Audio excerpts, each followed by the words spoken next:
तो एक गोपी कहने लगी कि गोविंद, एक स्त्री बड़ी ही पतिव्रता था, अपने पति की नित्य प्रति सेवा करता और पति के बगैर एक मिनट के लिए भी नहीं रहते। रोजाना उनकी पूजा करती, आरती करती और अपने हाथों से भोजन कराता। एक दिन क्या हुआ कि समय ऐसा विपरीत आया, उसका पति कहने लगा कि देवी, अब हमारे घर का गुजारा नहीं हो रहा और हमको धन कमाने के लिए विदेश जाना पड़ेगा। तो वो पत्नी उनके पैरों में गिर करके रोने लगी कि मैं आपके बगैर एक मिनट नहीं रह सकती, क्योंकि मुझे आपकी पूजा करनी है, आपकी सेवा करनी है, अपने हाथों से भोग लगाना है। तो उसके पति ने कहा कि आपको सिर्फ सेवा पूजा ही क्यों करनी है? एक मिट्टी की मूर्ति बनवा करके और अपनी पत्नी को दे दिया और कह दिया कि जब तक मैं लौट कर ना आऊं, इस मिट्टी की मूर्ति को तुम अपना पति समझना और उसकी सेवा करना।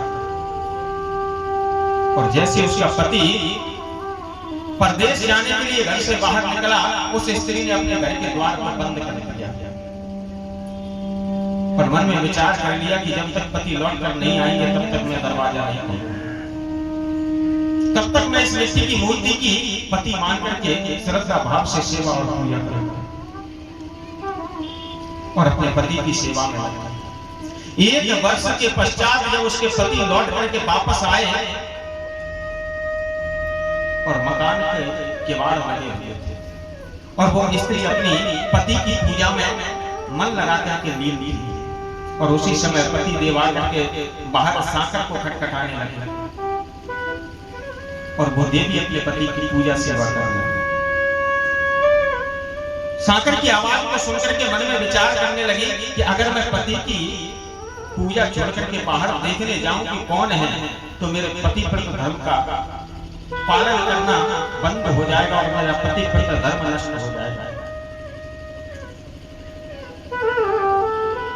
तो गोविंद एक बात बताओ, उस स्त्री को क्या करना चाहिए?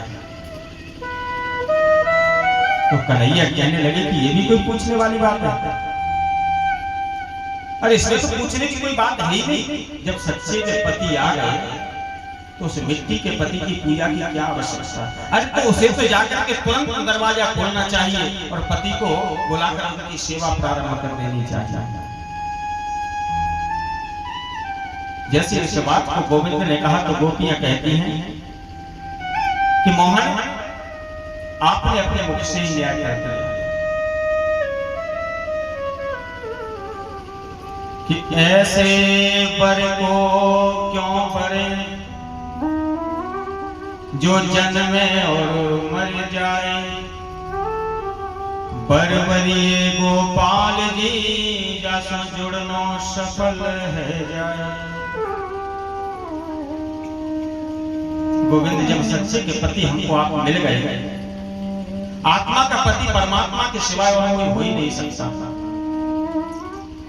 वो तो हाड़ मांस की पेटी चाम में लपेटी, कोई बना बेटा और कोई बनी बेटी। तो ऐसे हाड़ मांस के पतियों की सेवा हम क्यों करें? मैंने आत्मा से आपको अपना पति माना है। और जैसे इस बात को गोविंद ने सुना, आज गोविंद समस्त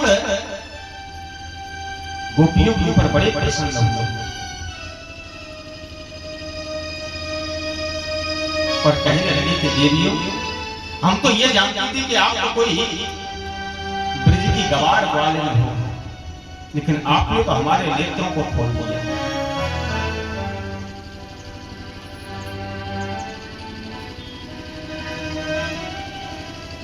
आपने हमारे नेत्रों को खोल दिया। हमको नहीं पता था कि आप तो सब वेद वेदांतों का ज्ञान रखने वाले हैं।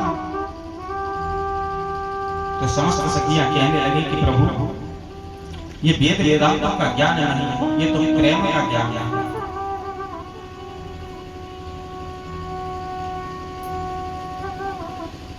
क्यों? क्योंकि हम आपसे इतना प्रेम करते हैं कि कानन दूसरो नाम सुने नहीं, एक ही रंग रंगो यह डोरो, ठाकुर चित्त की वृत्ति यही, हमने को तजे हम कार तजे नहीं देखते गोरो, धोबो न दूसर नाम कले मुख,